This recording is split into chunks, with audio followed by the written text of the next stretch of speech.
প্রিয় শিক্ষার্থীরা, আজকে আমরা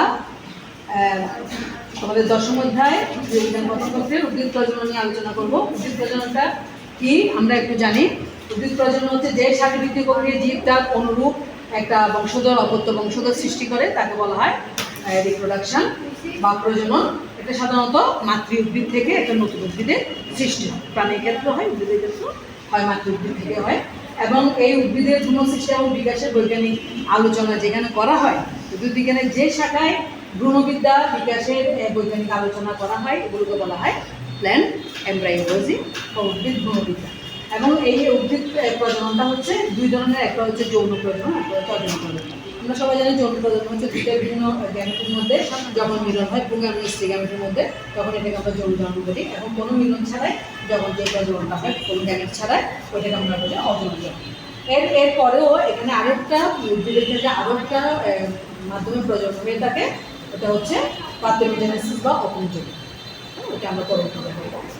তাহলে এখন যে প্রজনন যদি আলোচনা করতে হয়, ফুল কি আমরা আমাদের জানতে হবে। ফুল কি, ফুলটা যেহেতু আমরা আমাদের প্র্যাকটিক্যালে আছে, ফুল হল উদ্ভিদের বংশ বিস্তারের জন্য বিশেষভাবে রূপান্তরিত একটা ভিটামিন। হ্যাঁ, তাহলে ফুল থেকে ফল হয়, সব কিছু হয়। এখন দেখো যৌন জন্মটার অনেকগুলো ধাপ আছে। আমরা আজকে দুটো ধাপ আলোচনা করবো। রেণুস্থল বা পরাগরেণু পরিস্ফুটন, পরাগরেণু গঠন, ডিম্বকের পরিস্ফুটন, স্টিগ্যামেটোফাইটের বিকাশ, স্টিগ্যামেটোফাইট সৃষ্টি হয়, নিষেক হয়, নিষেকে গিয়ে শেষ হয়। আমরা তো দুটো আলোচনা করবো। রেণুস্থলী বা পরাগরেণুর পরিস্ফুটনটা কি?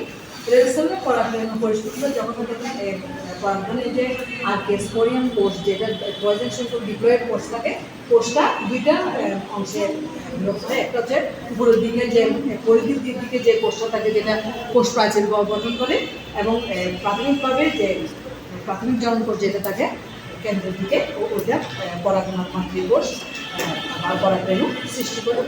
সৃষ্টি করছে দেখো একটা ফুলের মধ্যে আমরা দেখি, আমি ওখানে একটু সংজ্ঞা লিখেছি। দেখো, পরাগধানীর দুই দণ্ডের মাঝখানের অংশটাকে যোজনী বলে। এখানে মাঝখানের অংশটাকে আমরা যোজনী বলে। একটা ফুল থেকে একটা পুংকেশর নিয়ে আমরা এখানে একটু ফুল থেকে একটু পুংকেশর নিয়ে আমরা এখানে চিত্রটা দেখেছি। দেখো, একটা ফুলের এগুলো হচ্ছে পাত্রী, এটা হচ্ছে পরাগধানী, গর্ভাশয়, এটা পরাগদণ্ড, পুংদণ্ড, বৃত্তাংশ, এবং এটা হচ্ছে পুষ্পাঙ্গ।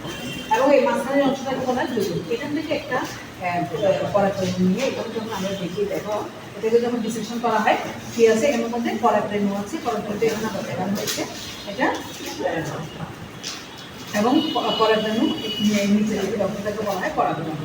এবং এই যে প্রাথমিক জন্মকোষটা, মাতৃকোষটা বিভাজিত হয়ে মিওসিস, কোষ বিভাজনের মাধ্যমে বিভাজিত হয়ে পরাগরেণুটা চারটিতে পরিণত হয়। একটা থেকে দুটি, দুটি থেকে চারটি, চারটি থেকে আটটি, আটটি থেকে 16টি, 16টি থেকে 32টি, এভাবে করে করে জন্মটা সম্পন্ন হয়।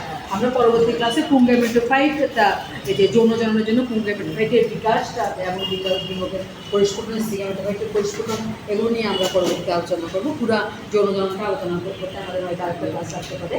ধন্যবাদ।